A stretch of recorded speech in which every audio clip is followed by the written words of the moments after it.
இயற்கை வளங்கள் அதிகம் இருப்பதற்கு மழை ஒரு முக்கிய காரணமாக விளங்குகின்றது.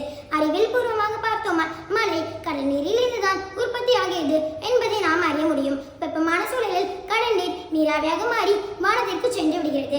வானத்தை அடைந்தவுடன் நீராவி மேகமாக மாறிவிடுகிறது. மேக கூட்டங்களுக்கிடையே ஏற்படும் உரசல்களால் மேகம் கலந்து மழையாக பொழிகிறது.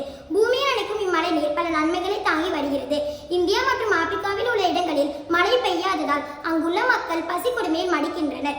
உயிரெழுத்தில் தொடங்கி மெய்யெழுத்தை கலந்து உயிர்மெய் எழுத்தாக வார்த்தைகளை கொடுத்து செந்தேனா எனக்கும் செந்தமிழே என் உரையை முடித்த மகிழ்ச்சியுடன் நன்றி கூறி விடைபெறுகிறேன். நன்றி, வணக்கம்.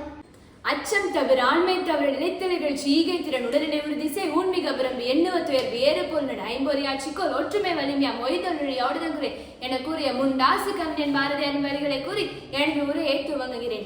என் பெயர் சஞ்சனா. 9ஆம் வகுப்பு ஆ பிரிவு படிக்கின்றேன். இப்போது நான் பேச வந்துள்ள தலைப்பு மறுசுழற்சி. மறுசுழற்சி என்பது கழிவு பொருட்களை புதிய பொருட்கள் மற்றும் பொருட்களாக மாற்றும் ஒரு செயல்முறையாகும். மறுசுழற்சி செய்யக்கூடிய பொருட்களில் பல வகையான கண்ணாடி, காகிதம், மட்டை மேலும் பல பொருட்கள் உள்ளடங்கி இருக்கும். உணவு மற்றும் தோட்ட கழிவுகள் போன்ற மக்கும் கழிவுகளை உரமாக்குதல் மற்றும் மறுபயன்பாடு செய்வதும் மறுசுழற்சியின் ஒரு வடிவமாகும். மறுசுழற்சி செய்யக்கூடிய பொருட்கள் வீட்டு மறுசுழற்சி மையத்திற்கு வழங்கப்படுகின்றன அல்லது சாலையோர தொட்டிகளில் இருந்து எடுக்கப்பட்டு பின்னர் வரிசைப்படுத்தப்பட்டு சுத்தம் செய்யப்பட்டு புதிய பொருட்களை உற்பத்தி செய்வதற்கு புதிய பொருட்களாக செயலாக்கப்படுகின்றன.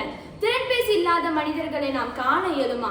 பயன்படுத்து, தூக்கி எரி என்ற வாழ்வை நாம் அனைவரும் இன்றைய காலகட்டத்தில் வாழ்ந்து கொண்டிருக்கிறோம். அதை தவிர்த்து மறுசுழற்சி செய்யப்பட்ட பொருட்களை பயன்படுத்த வேண்டும்.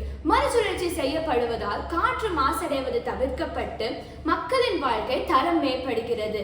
பழையன கழுதலும் புதியன புகுத்தலும் வழுவல கால வகையினானே என கூறிய பவனந்தியாரின் வரிகளை கூறி எனது உரையினை நிறைவு செய்கிறேன். நன்றி, வணக்கம்.